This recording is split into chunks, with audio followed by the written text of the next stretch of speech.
Movie का नाम है भूल चूक माफ, जो 2025 के अंदर रिलीज हुई है। मूवी की शुरुआत वाराणसी से होती है, जहां पर हम तितली मिश्रा और रंजन तिवारी को देख पाते हैं, जो कि दो लवर्स होते हैं। यानी कि ये दोनों ही एक दूसरे से बहुत प्यार करते हैं और जल्द ही ये एक दूसरे से शादी करना चाहते हैं। दरअसल ये शादी करने के लिए काफ़ी ज़्यादा डेस्परेट होते हैं, लेकिन दोनों को ही शादी करने में कई दिक्कतों का सामना करना पड़ रहा होता है।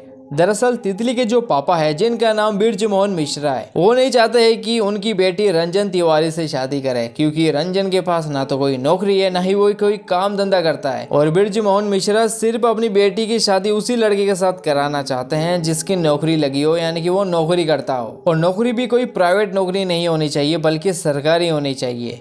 इसी वजह से रंजन काफ़ी ज़्यादा परेशान हो जाता है, क्योंकि अगर वो नौकरी नहीं लगा, यानी कि वो सरकारी नौकरी नहीं लगा, तो वो कभी भी तितली से शादी नहीं कर पाएगा। अब जैसे ही दोनों के परिवार वालों को ये पता चलता है कि कैसे तितली और रंजन एक दूसरे से प्यार करते हैं और शादी भी करना चाहते हैं, लेकिन तितली के पिता इस रिश्ते के खिलाफ होते हैं। लेकिन तितली भी अपने पापा को ये साफ कह देती है कि वो शादी करेगी तो सिर्फ रंजन तिवारी से ही, वो बाकी किसी दूसरी लड़के से शादी नहीं करेगी। अब पहले तो तितली के पापा काफ़ी सोचते हैं और फिर वो रंजन तिवारी और उसके परिवार को बोलते हैं कि अगर उनका बेटा यानी कि रंजन 2 महीने के अंदर सरकारी नौकरी लग जाता है तो फिर वो तितली से खुशी खुशी शादी कर सकता है। दरअसल वो रंजन के सामने ये शर्त रख देते हैं, मतलब कि वो नौकरी लगने की शर्त रख देते हैं। अब तितली तो इस कंडीशन के लिए हाँ कह देती है, लेकिन रंजन मना करने लगता है, क्योंकि वो 2 महीने के अंदर नौकरी कैसे लग सकता है। हाँ, अगर कोई प्राइवेट काम चाहिए होता है तो वो तुरंत लग सकता है, मतलब कि वो 1 महीने 2 महीने के अंदर आराम से लग सकता है, लेकिन ये सरकारी नौकरी का मामला होता है, जो कि लगभग काफी ज्यादा मुश्किल होता है। लेकिन अब रंजन के पास ना तो कोई दूसरा ऑप्शन होता है, ना ही कोई दूसरा रास्ता होता है। इस वजह से वो तितली की पापा की शर्त को खुशी खुशी मान लेता है। अब रंजन दिन भर यही सोचता रहता है कि आखिर वो 2 महीने के अंदर ऐसा क्या करे कि वो सरकारी नौकरी लग जाए। वो अपने दोस्तों से भी बात करता है, अपने पापा से भी बात करता है। हालांकि कुछ टाइम के बाद रंजन अपनी बहन की मदद से एक आदमी से मिलता है, और वो आदमी रंजन और उसके दोस्तों को भगवान नाम के एक आदमी के बारे में बताता है। मतलब कि भगवान नाम के आदमी की मदद से रंजन को नौकरी मिल सकती है। इस वजह से रंजन भगवान नाम के आदमी के पास पहुंच जाता है। अब भगवान रंजन को ये बोलता है कि वो उसकी नौकरी तो लगा सकते हैं, मतलब कि वो उसकी सरकारी नौकरी तो लगा सकते हैं, लेकिन उन्हें भगवान को 2 लाख रुपए एडवांस देने होंगे और फिर नौकरी लगने के बाद 6 लाख रुपए और, मतलब कि टोटल उन्हें भगवान को 8 लाख रुपए देने होंगे। ऐसा सुनने के बाद रंजन बहुत घबरा जाता है, क्योंकि उसके पास तो फूटी कौड़ी तक नहीं है, वो 2 लाख रुपए कहां से लेकर आएगा। रंजन बहुत उदास हो जाता है, क्योंकि अगर पैसा नहीं तो नौकरी नहीं, और नौकरी नहीं तो उसकी लाइफ के अंदर तितली नहीं। लेकिन जब इस बारे में तितली को पता चलता है तो फिर तितली रंजन की मदद करने के लिए तैयार हो जाती है। मतलब कि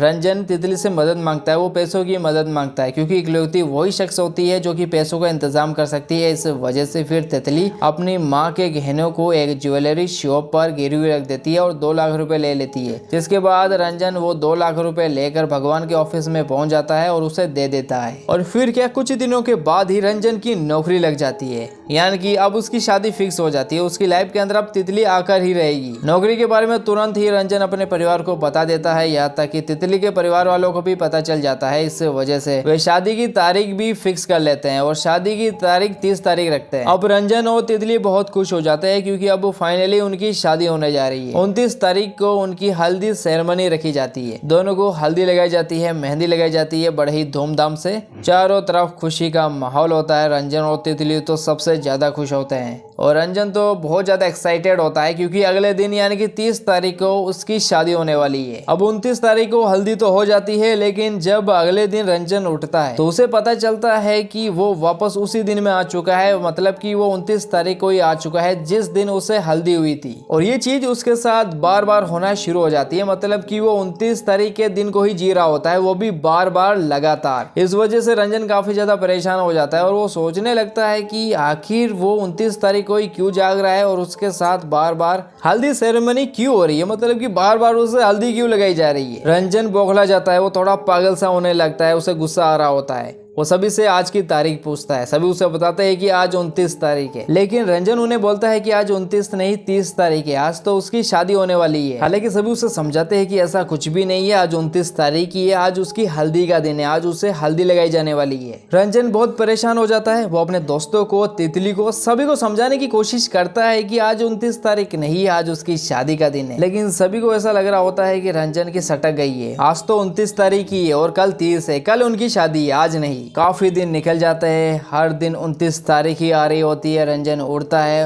और 29 तारीख को जो सारी चीज़ें उसके साथ हो रही होती है वो बार बार उसके साथ रिपीट होने लगती है। इस वजह से रंजन का पूरा दिमाग हिल जाता है क्योंकि 29 तारीख उसकी लाइफ के अंदर बार बार आ रही है। हालांकि बाद में रंजन ये समझ आता है कि वो टाइम लूप के अंदर फंस चुका है और अगर उसे ये सब कुछ रोकना है तो उसे एक अच्छा कर्म करना होगा। मतलब कि रंजन को कोई अच्छा काम करना होगा, तभी वो इस टाइम लूप से बाहर आ सकता है। रंजन हर एक मुमकिन कोशिश करता है ताकि वो कोई अच्छा काम करे, अच्छा कर्म करे, लेकिन कुछ भी काम नहीं करता है और वो उसी हल्दी वाले दिन के अंदर फंसा रहता है। लेकिन अब रंजन हार मान जाता है और वो डिसाइड करता है कि अब वो खुदकुशी कर लेगा क्योंकि वो अब इन सब से परेशान हो चुका है। इस वजह से वो एक पानी के ब्रिज के ऊपर चला जाता है, लेकिन कूदने से पहले वो देखता है कि हमीद अंसारी नाम का एक आदमी उसके पास में ही खड़ा है, जो खुद भी वहां से कूदकर अपनी जान देने के लिए आया होता है क्योंकि वो बेरोजगार है। अब रंजन तो हर बार उसी 29 तारीख को बार बार लगातार हमीद अंसारी को बचाता रहता है, लेकिन हमीद अंसारी एक ही बार बार उसी दिन कूदता रहता है। अब रंजन तो उसे बचा लेता है, वो भी हर बार, लेकिन एक दिन वो उसे पूछ ही लेता है, मतलब कि 29 तारीख को ही वो उसे पूछ लेता है कि आखिर वो मरना क्यों चाहता है। तब हमीद अंसारी उसे अपनी पूरी कहानी बताता है कि कैसे उनके गांव के अंदर पानी की बहुत बड़ी समस्या है। इस वजह से वो सिंचाई विभाग के अंदर नौकरी करना चाहता है, लेकिन उसका नाम ही नहीं आया।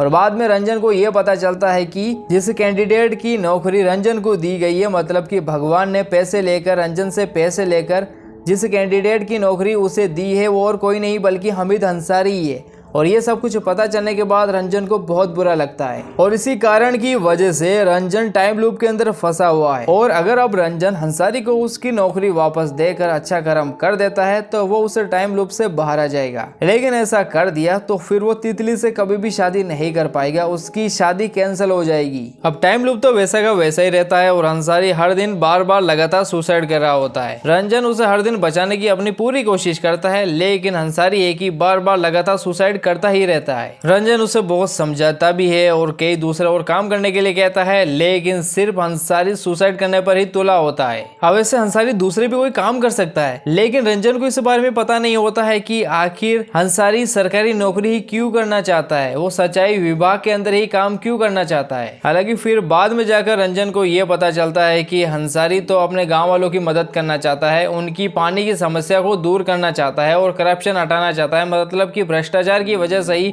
उनके गांव के अंदर पानी की समस्या बनी होती है। और अगर वो सिंचाई विभाग के अंदर नौकरी करता है तो वो अपने गांव की समस्या को दूर कर सकता है और इकलौता रास्ता यही होता है। इसी वजह से हमीद अंसारी सरकारी नौकरी के पीछे पड़ा होता है। अब सच्चाई पता चलने के बाद रंजन डिसाइड कर लेता है कि वो हमीद अंसारी को उसकी नौकरी वापस दे देगा और वो बहुत ही जल्द ऐसा कर भी देता है। लेकिन रंजन को पता चलता है कि हमीद अंसारी ने फिर से सुसाइड कर लिया और इस बार वो मारा जाता है। रंजन उसे बचा नहीं पाता है। अब देखिए, रंजन ने जो गलत काम किया था वो उसे सही तो कर देता है, लेकिन वो हमीद अंसारी को बचा नहीं पाता है।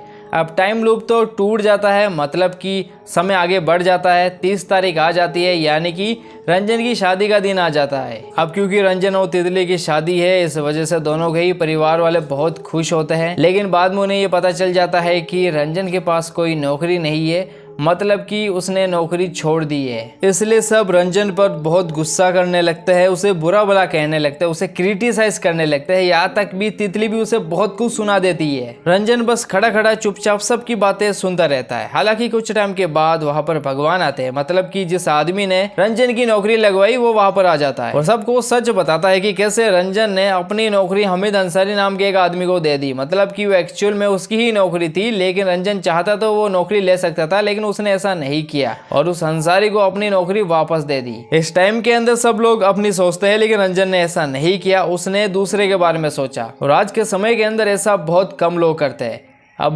भगवान धीरे धीरे करके बहुत बड़ा भाषण दे देता है, सब लोगों को बहुत इमोशनल कर देता है। मतलब कि वो रंजन के अच्छे काम के बारे में सबको बता देता है, जिस वजह से सबको पता चल जाता है कि आखिर रंजन ने अपनी नौकरी क्यों छोड़ दी। अब क्योंकि रंजन ने इतना नेक काम किया है, इस वजह से सब लोग शादी के लिए तैयार हो जाते हैं। मतलब कि रंजन के अंदर इंसानियत है, वो दूसरों के बारे में सोचता है और यही खूबी सबको भा जाती है। मतलब कि तितली को एक नेक इंसान मिल रहा है तो उसे इससे बढ़कर और क्या चाहिए। और फिर क्या, फाइनली दोनों की धूमधाम से शादी कर दी जाती है। और दोस्तों, इसी के साथ ये मूवी यहीं पर खत्म हो जाती है। तो दोस्तों, अगर आपको इस मूवी का एक्सप्लेनेशन पसंद आया है तो वीडियो को लाइक कर देना, साथ ही आगे भी ऐसे ही मूवीज के एक्सप्लेनेशंस के लिए चैनल को भी सब्सक्राइब कर लेना।